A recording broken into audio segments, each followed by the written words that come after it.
A full new cinematic RTS campaign in Tempest Rising, and it's from the point of view of the Veti faction. Well, blow up my silos with red exploding barrels, because I honestly didn't think we'd get this. It's not in the main game yet, mind you, as these campaign missions are available only in the free demo version, which you have to download separately on Steam. So what is in it, you ask? Well, let's take a look. But before that, a word from this video sponsor. Just kidding. I wanted to say that you can now make maps for Tempest Rising in a custom Unreal Engine based map editor. But more on that later. The humans think us extinct. Let us correct that assumption. With these Veti campaign missions being just a preview of the larger campaign and part of a free demo, I really didn't want to spoil them for you, as I know how much most of you love the single player content of RTS games. So I'm going to play the first one and just show you the start of the second one.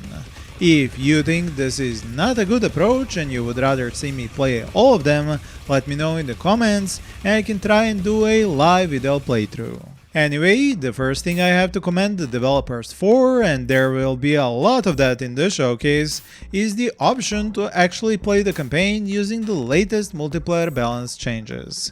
This is a great option for new players, especially those who rarely play multiplayer.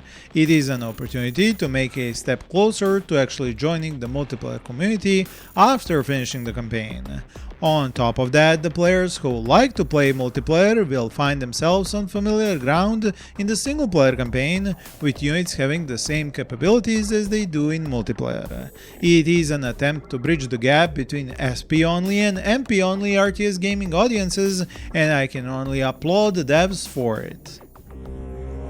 In the epoch of the seventh recursion of Earth, one rose to rule the Veti. In defiance of ancient edicts, Cahul the Immutable opened the world gates.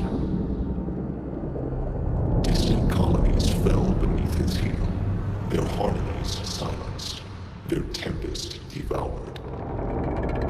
Only then did the ancient Veti turn their gaze upon the wayward Earth.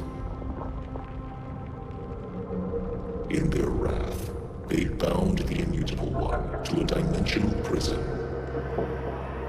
Upon its surface, they carved a warning in the first language. Here lies Cahul, the Immutable, whose hunger exceeded its purpose. Let none disturb the seal, for what sleeps within must never wake.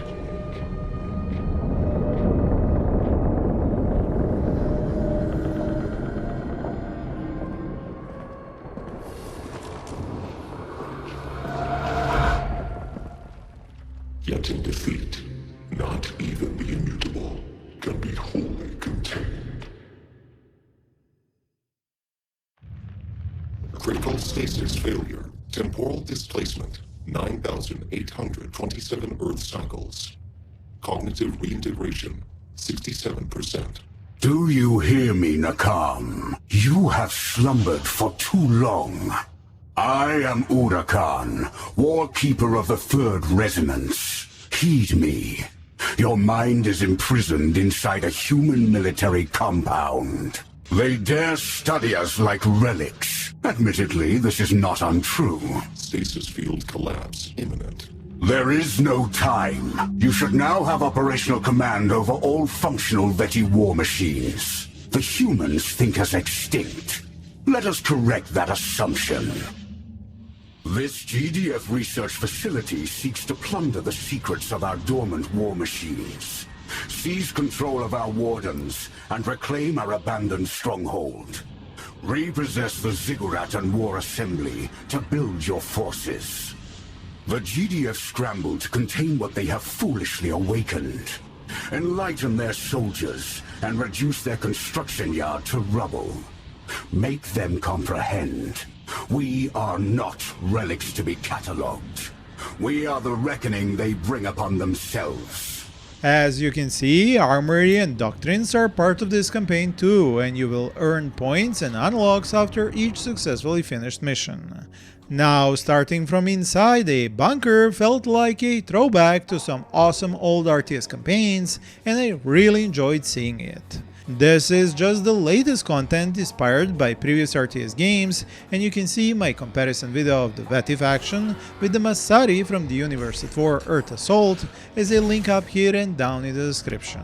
Considering how strange of a faction mechanically the Veti are with their subjugation effect, sacrificial trolls aka Enlightened, and a lot more I showed you in the mentioned previous video, it is no wonder this first mission is designed to take you slowly through these mechanics. And this is exactly what most of the player base needs and enjoys, a cinematic campaign which teaches them how to play a faction, preparing them for skirmish matches with them and eventually multiplayer. Here in these tunnels we learn the capabilities of the Warden unit, which is basically the main battle tank for the Veti faction. It radiates the subjugation field in a medium range around it, which prepares nearby enemy infantry for conversion upon their defeat. Its weapon is a type of Tempest Lightning Cone, which deals high damage against infantry and structures, has a small area of effect, and applies Tempest Charge to ground vehicles. What you might not know about it is that its lightning also penetrates into garrisons, dealing damage to all infantry units within. The other unit you get to use inside this bunker is the Subjugator, an attack craft vehicle with a spike launcher which can deal rocket type damage to infantry structures and air units. It starts with 12 rounds and has a 5-second reload timer, but this reload can be accelerated by using a single Enlightened unit. You can press the B key while you have a Subjugator selected, and the nearest Enlightened will come near it, explode and reload the Subjugator ammo. This is where you liberate a Cultivator Specialist of the Veti faction. Lore-wise, this is a sort of priest gardener of the Veti, a living conduit, their flesh and the Tempest Flora being one. From this they gain several abilities. Passive one is Tempest Pulse, which spreads Tempest Charge to enemy vehicles in a medium radius. The active ability is Tempest Vines. They burst from the ground, dealing 100 cannon damage every 1.75 seconds to all enemies in the targeted area. Of course, red exploding barrels make a showing in this campaign too, as after all they are a staple of not just RTS gaming but gaming in general, from the era of games this one was inspired by. I just keep asking myself what is the reason the enemy keeps leaving them around their most important and essential buildings all the time. Just kidding. At this point, with a sizable swarm of Enlightened, some Subjugators and Wardens, we come out of the bunker onto the map proper. This is where we find the Veti HQ building and can start learning their base building and economy aspect. This is also based on unusual mechanics, and if you haven't played with Veti in any of the previous demos or playtests, you have a lot to learn. First, you figure out how to move structures of the Veti using their first active power named Relocate. You can bring structures to your build radius from anywhere, but can't move them outside of your build radius. The Veti's resource system isn't based on harvesting, but generation from inside Tempest fields you cover with their refinement altars. Now, as for combat with enemy units and lots of civilians which are conveniently placed and not evacuated in this mission, you have a lot of potential for creating new Enlightened. These are essential for keeping your Wardens repairing and Subjugators' weapons fully reloaded fast. The GDF has no roaming patrols and only attacks your main base from the same direction at regular intervals with minimal forces, meaning the mission is designed to keep you engaged on both offense and defense, but without giving you much trouble. The best part, however, is how you find additional Veti structures around the map, and after using the Relocate active power to move them to your own base, you unlock new Veti buildings and their production queues. Since I went east first, I found the Veti infantry production building called the Ziggurat. It does remind a bit of its namesake from Warcraft 3, but its function is different, as this one lets you recruit two of the basic Veti units, Seeker and Acolyte, and these have somewhat different functions.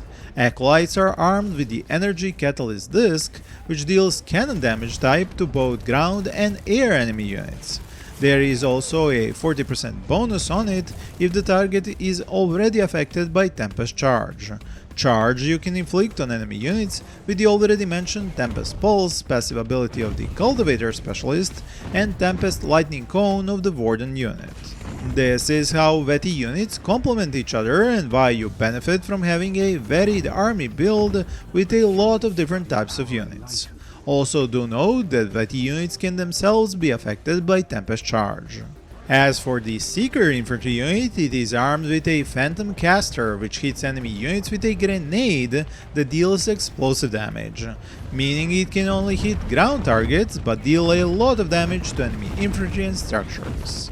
In keeping with the story exposition, this map is filled with not just Veti structures for you to find, relocate and start using in your base, but also units you can liberate, restart and add to your growing army. Another RTS campaign mission design staple. Now let's talk about that mission editor developers announced and which has already been released as a sort of free DLC of the main game.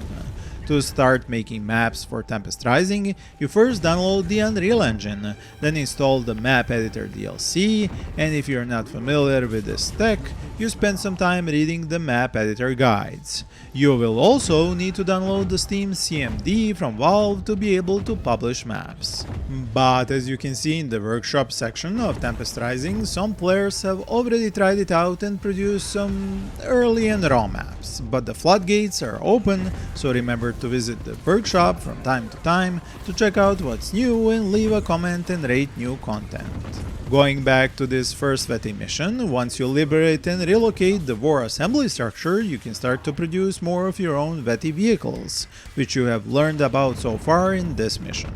Being limited in the number of units you can use in this mission leads to you learning more about their capabilities and functions, which is exactly how all good RTS single-player campaigns are designed. With the population limit set to 200 for this game mode, you can recruit a considerable army with tier 1 units, which don't cost more than 1 population per unit. I was even able to recruit 2 armies and take the GDF's main base on this map into a nice pincer and attack them from both sides. Of course, higher tier Veti units, which I showed you in my previous video linked in the description, do take up several population points per unit. However, since it is possible to use much higher population limits in custom matches, you don't have to worry about playing with small armies outside of the campaign. I want to also mention some important updates for the gameplay, while I suggest you read the entire patch notes and get up to date on the new units and structure balance of GDF and Tempest Dynasty factions. First of all, devs have introduced simultaneous production from multiple buildings, meaning that recruiting new units is distributed across all production buildings you have selected when ordering up new units.